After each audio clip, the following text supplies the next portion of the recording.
Laura, det är dags att åka till Brest för match. Hur tror du den här matchen kommer att bli för er? Jeg tror, det kommer at blive en tough match. Borta mod Brest er ingen enkel og let match, vi kommer at få, men jeg tror absolut, det kommer at blive en rolig match med mycket fart, mycket tempo, mycket fysik. Det er et lag igen med mange blå spillere der på alle positioner, som vi skal tage stilling til. Nu åker ni ju då på er sista resa i Champions League. Hur känns det här och hur skulle du sammanfatta den här Champions League-säsongen? Sammenfatningen er vel toft, eventyrligt at få lov at teste sig selv mod den bedste spiller i verdenen. Roligt, kyl, interessant, lærerigt.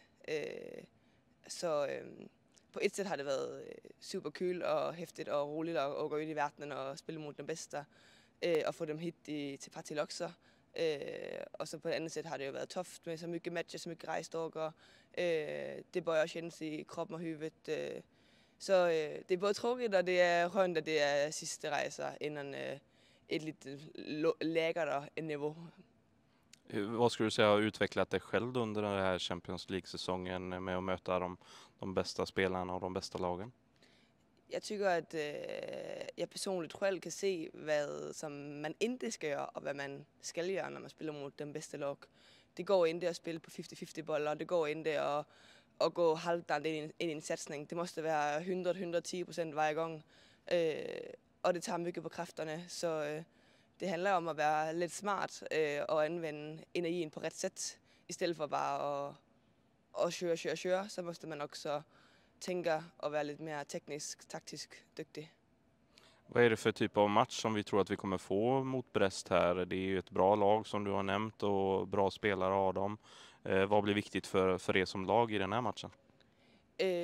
Som lag tycker jeg, at vi skal forsøge at stå op blå i forsvaret, for at se om vi kan stoppe deres ryt og deres snapper gennem boldspillere. Vi skal se, om vi kan få lidt enklere kontringsmål, for inden der skulle kæmpe så mycket i anfaldsspillet med at komme igennem og få blå lægen, for spiller vores eget spil så mycket som muligt. Det bliver toft, det ved vi.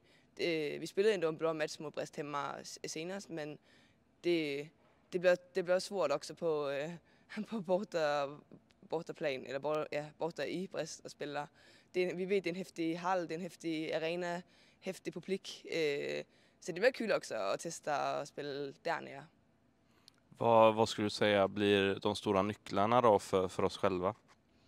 Jamen, det bliver, at vi også hitter vores eget spil, og vi hitter hverandre i spillet, som vi har gjort de seneste matcherne. I januar og februar har vi haft vældig bra matcher. Vi har været med mange minutter i mange matcher i Champions League, også i den svenske ligaen. Så forsøger at få det frem også på de sidste 2 matcher i Champions League, for jeg tykker, vi har mycket bra potentiale til at kunne udvikle fortfarande. Alle matcher er vigtige for os frem imod Final Four om 2 vejer, og frem imod et SM-slutspil, som bøjer i april også. Så jeg tror, at nyklerne bliver os själva med lidt fokus på dem også, såklart. Så vi stort lycka till i matchen mot Brest, Laura. Tack så mycket.